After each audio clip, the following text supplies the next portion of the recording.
चक्रेश्वर महादेव मंदिर हे नाव अनेकांनी ऐकलेही नसेल, पण जर आपण आर्किओलॉजीशी बोललो तर या मंदिराबद्दल ते खूप बोलतील. मूळ मंदिराच्या बांधकामाची एक्झॅक्ट तारीख कोणालाच माहीत नाही, पण ॲप्रॉक्सिमेटली हजारो वर्ष जुने असावे असे म्हटले जाते. मूळ मंदिर बासिन पोर्तुगीज राज्यवटीत नष्ट झाले आणि लुटले गेले असं म्हणतात.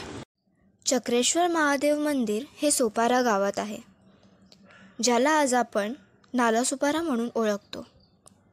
सोपारा हे शूरपारका अ सिटी ऑफ ब्रेव्ह म्हणून ओळखलं जातं. चक्रेश्वर तलावापासून हे मंदिर अगदी वॉकेबल डिस्टन्सवर आहे. मूळ मंदिरात एंटर केल्यावरच राईट साईडला एक छोटंसं हनुमान मंदिरसुद्धा आहे. एका कोपऱ्यात एक अतिशय सुंदर रचना आहे आणि त्याचा छप्पर ताडपत्रीने झाकलेला आहे.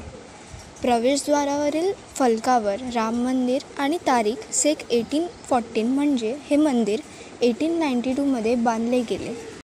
मंदिराचे इंटिरियर खूपच शांत आणि स्वच्छ आहेत. खांबांवरचे लाकडी कंच खूपच आकर्षक दिसतात.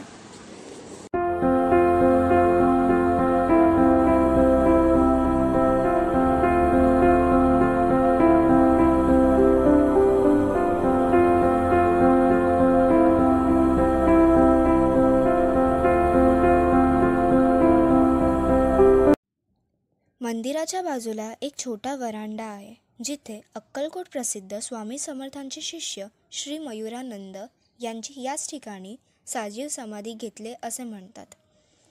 स्वामी समर्थांनीही त्यांच्या हयातीत या मंदिराला भेट दिल्याचे सांगितले जाते. मंदिराच्या दोन्ही बाजूंच्या भिंतींमध्ये 2 मूर्ती आहेत. त्यातली एक मूर्ती कालीमातांनी राक्षसाचा वध करताना आणि शस्त्र धारण करताना आहे, तर ही मूर्ती विष्णूची वराह अवतार आहे. मठाच्या बाहेर आणि अर्ध्या भिंतीवर दगडी शिल्पे आणि अवशेष आहेत, जे या मंदिराचा खरा खजिना आहे. यातील काही शिल्पांची तुलना नाही, हे त्यांचे वेगळेपणा आहे. पोर्तुगीजांनी लुटलेला मूळ मंदिराचा ते भाग होते आणि नष्ट होऊ नये म्हणून दगडी अवशेष आणि मूर्ती जवळच्या तलावात फेकल्या किंवा विसर्जित केल्या गेल्या अशी आख्यायिका आहे. प्रत्येक बाजूला 2 हत्ती असलेली देवी म्हणजेच गजलक्ष्मी आणि 3 भिन्न दगड, जे काही युद्धात मरण पावलेल्या योद्ध्यांचे स्मारक आहेत.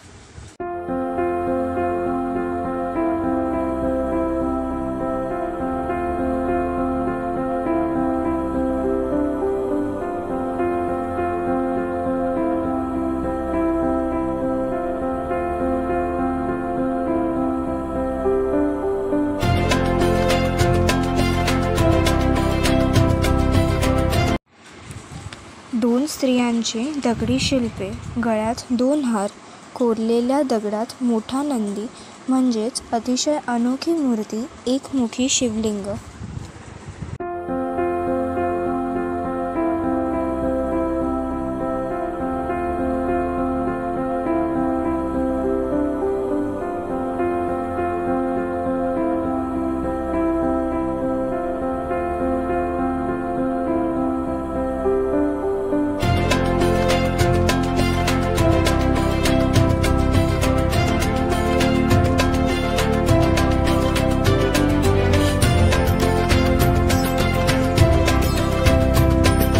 'हरिहरा' हे भगवान विष्णूचे हरी आणि भगवान शिवहरा म्हणून एकत्रित केलेले प्रतिनिधित्व आहे.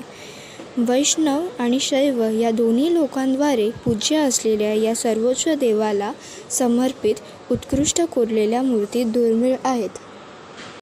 सर्व मूर्तीमध्ये मुख्य आकर्षण आणि दुर्मिळ मूर्तीपैकी एक म्हणजे विश्वकर्मा किंवा ब्रह्मदेवाचे रूप.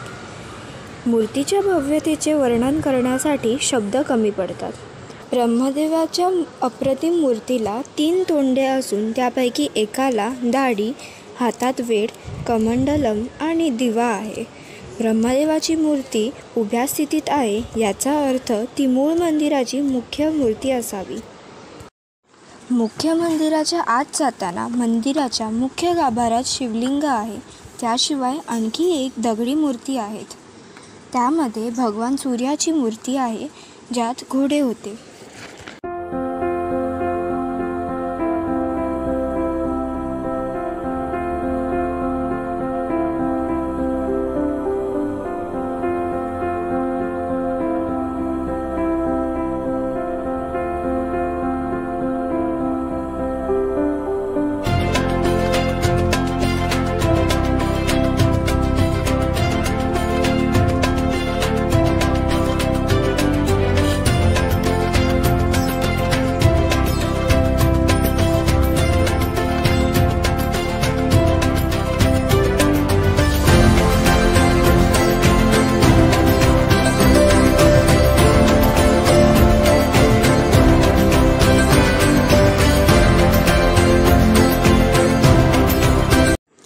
एवढंच नाही तर अजून एक उत्कृष्ट मास्टरपीस आहे, हातात पोपट असलेली कमुक योगिनी.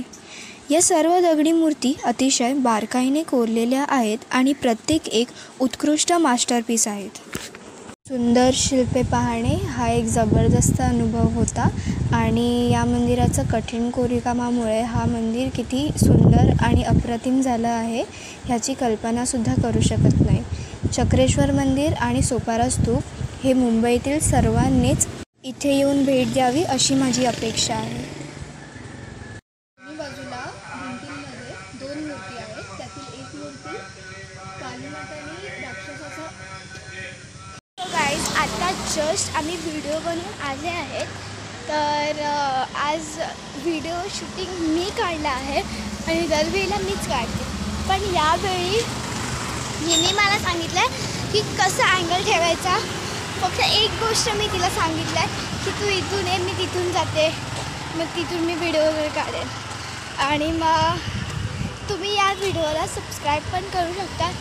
तुमची म्हणजे तुम्हाला चांगला वाटेल व्हिडिओ, तुम्ही सबस्क्राईब करा, शेअर करा आणि काय लाईक करा आणि कमेंट पण करा की कसा वाटला व्हिडिओ. आणि बाकीचं तुम्हाला दीदी बोलेल. चला गाईस, बाय बाय.